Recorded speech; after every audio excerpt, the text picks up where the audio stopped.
नमस्कार दोस्तों, आपका स्वागत है मेरे चैनल पे। मैं रश्मि ब्रासी और आज है हड़ताली तीज। तो 2 मिनट बब्बी चुप हो जाओ। तो आज है हड़ताली तीज और हड़ताली तीज की आप सभी को ढेर सारी शुभकामनाएं। तो मैं हुई हूँ रेडी, आप लोग देखिएगा। जो आज मैंने ड्रेस पहनी है, पकड़ो ऐसे पकड़ा है ना, तो आप लोग देखिएगा मैं कैसी लग रही हूँ। मेरी ड्रेस मेरी साड़ी कैसी लग रही है। और खाना पीना ऑलवेज रेडी हो गया है, मेहंदी बस थोड़ी सी लगा ली है। और मैंने बनाई है कढ़ी चावल और पूड़ी। और बस इसके बाद करूँगी मैं पूजा की तैयारी, क्योंकि अभी बज गए हैं 7:30 और पहली पूजा करने जाना है। तो चलो चलते हैं।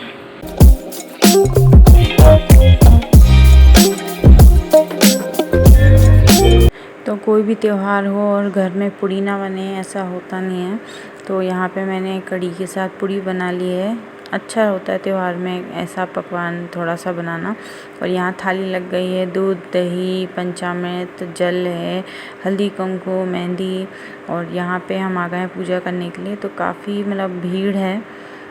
तो बब्बी रिकॉर्ड कर रही है ऊपर से। और यहाँ पे आप जिसने हड़ताली तीज की पूजा की होगी उसको पता ही होगा कि सब कुछ चढ़ाते जाते हैं तो फिर किस तरीके से वो एक पहाड़ जैसा बनता चला जाता है। तो यहाँ पे हम आ गए हैं और साथ में मेरी ननद भी हैं, वो भी अभी हमारे साथ पूजा कर रही हैं हड़ताली तीज की। तो बब्बी ने इस तरीके से रिकॉर्ड किया कि मैं दिख ही नहीं रही हूँ।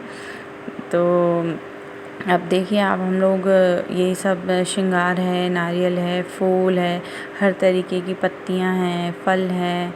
और आपके समर्थ में जो कुछ भी हो, आप जो भी चढ़ाना चाहें भगवान को चढ़ा सकते हैं।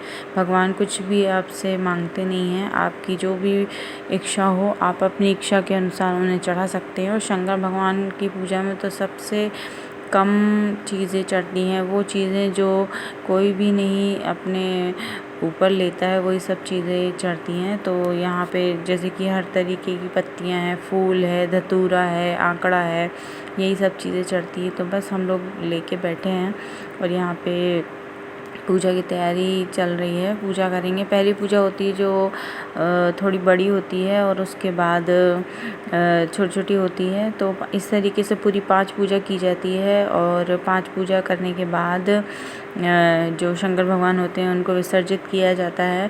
और इस उपवास का नियम होता है कि जागरण करना मेन चीज़ होती है इसकी, जागरण करने की। तो रात भर का जागरण करना पड़ता है, दिन में भी नहीं सोना होता है।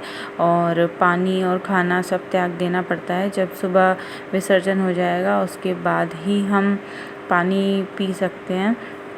तो थोड़ा कठिन ही उपवास है ये। तो इस तरीके से इसको किया जाता है और सौभाग्य के लिए होता है। पार्वती जी ने शंकर भगवान को प्राप्त करने के लिए ये उपवास रखा था। और उसी उपवास को उन्होंने 12 साल किया था, उसको ये मतलब 24 घंटे में कन्वर्ट कर दिया गया है, 1 दिन का रहता है। और सब चीज़ें अर्पित की जाती हैं, दीपक फूल। तो फिर बस यही छोटे छोटे से इसके नियम हैं जो ध्यान रखने पड़ते हैं। आप सो नहीं सकते, आप कुछ खा नहीं सकते, आप पानी नहीं पी सकते, निर्जल उपवास रखना पड़ता है।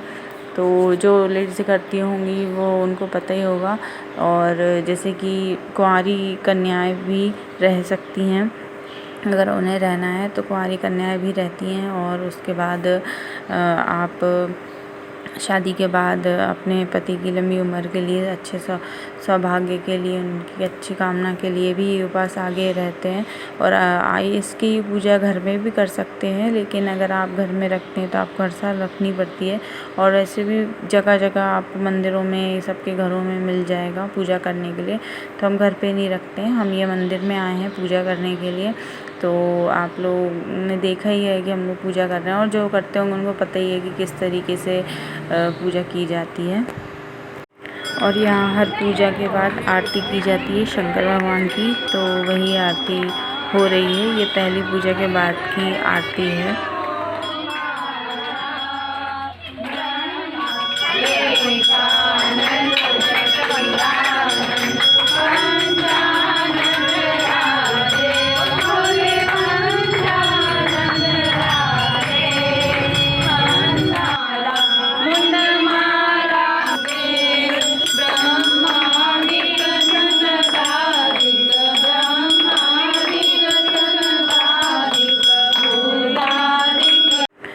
मंदिर में बहुत सारी लेडीज मिल जाती हैं जो पूजा करती हैं, तो ये सब जागरण के लिए यहाँ बैठी हैं।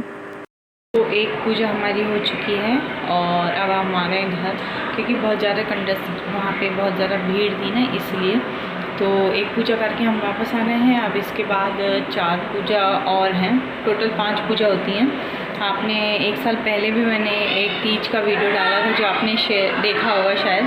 तो बस अब इसके बाद बस हर 2-2 घंटे में पूजा होती रहती है। और आप शोर देख ही रहे हैं, मेरी ननद आई हुई हैं तो वो भी हमारे साथ पूजा कर ही रही हैं।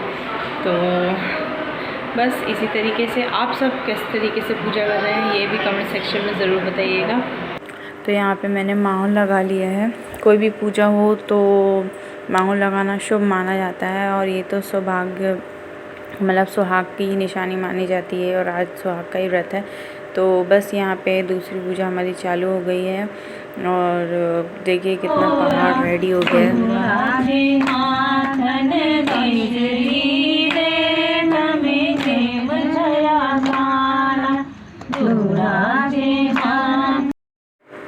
तो इसी तरीके से पूरी रात भजन कीर्तन पूजा और आरतियाँ चलती रहती हैं। पूरी 5 पूजा करनी पड़ती हैं और उसके साथ पूरी 5 आरती भी करनी पड़ती हैं। तो यहाँ पे हमारी आरती हो रही है आखिरी वाली, और ये सब मतलब 5वीं पूजा करने के बाद का है, क्योंकि ये सब चीज़ें हटानी पड़ती हैं। और फिर जो बालू और रेती के शंकर भगवान बनाते हैं और पार्वती जी बनाते हैं, उनका विसर्जन करना होता है। तो ये सब हटेगा तभी वो निकलेंगे। भगवान के ऊपर कितना ज़्यादा बोझ डाल दिया जाता है। तो बस अभी इनको इकट्ठा कर रहे हैं, इसी में से जो चढ़ाया है प्रसाद के रूप में निकालेंगे। तो ककड़ी खाने से ही प्रसाद इसका जो उपास है वो चालू होता है, और ककड़ी खाने के बाद ही ख़त्म होता है। तो यहाँ पे वही सब चल रहा है कि ककड़ी और फल हैं जो भी चढ़ाए जाते हैं उनको अलग निकाला जा रहा है, फूल पत्ती अलग की जा रही है, और फिर भगवान को ले जाएंगे विसर्जन करने के लिए। तो ये देखिए पहाड़, कितना बड़ा पहाड़ है, और एंड में शंकर भगवान कितने छोटे से अंदर बैठे मिलेंगे। तो इतना बोझ उनके ऊपर डाल दिया जाता है, फिर भी शंकर भगवान मतलब खुश ही रहते हैं, प्रसन्न रहते हैं, और धीरे धीरे ये करते करते काफ़ी टाइम हो जाता है। तो कि देखिए 3 से 4 लोग लगे हुए हैं इसको समेटने में, और ये पहाड़ धीरे धीरे कम होता चला जाएगा। तो बस ये देखिए बिल्कुल मतलब जो भी सब सोचते हैं ना कि हम ये भी चढ़ाएं, हम वो भी चढ़ाएं, हमारी तरफ से सब चढ़ना चाहिए। और बस अब ये देखिए भगवान निकल चुके हैं इतनी मेहनत करने के बाद।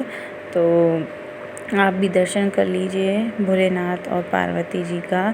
तो बालू रेती के बनाए जाते हैं, और इन्हीं का ही महत्व है इसमें पूजा का। तो बस अब इनका ये यहाँ से साफ़ सफाई करेंगे और फिर इनको लेके जाएंगे विसर्जन के लिए। तो साफ़ सफाई होने के बाद इनको एक टब में कर दिया जाएगा, और जिसके बाद फिर इसको हम विसर्जन के लिए ले जाएंगे। तो बस यहाँ पे थाली तैयार कर दी गई है, और इसको रखेंगे सर पे। तो इन्होंने सर पे मतलब उठा लिया है, और बस हम जाएंगे इनको विसर्जन करने के लिए। तो चाहे आप इसको नदी में भी विसर्जित कर सकते हैं, या कुएं तालाब में भी विसर्जित कर सकते हैं, जहां आपको जैसी सुविधा मिले। तो हम लेके जा रहे हैं इनको विसर्जन के लिए। और अगर आपको वीडियो पसंद आई हो तो लाइक ज़रूर कीजिएगा, और नए हो तो मेरे चैनल को सब्सक्राइब ज़रूर कीजिएगा। मिलती हूँ अगली वीडियो में, तब एक अच्छे से ब्लॉग के साथ। तब तक के लिए थैंक्स फॉर वॉचिंग।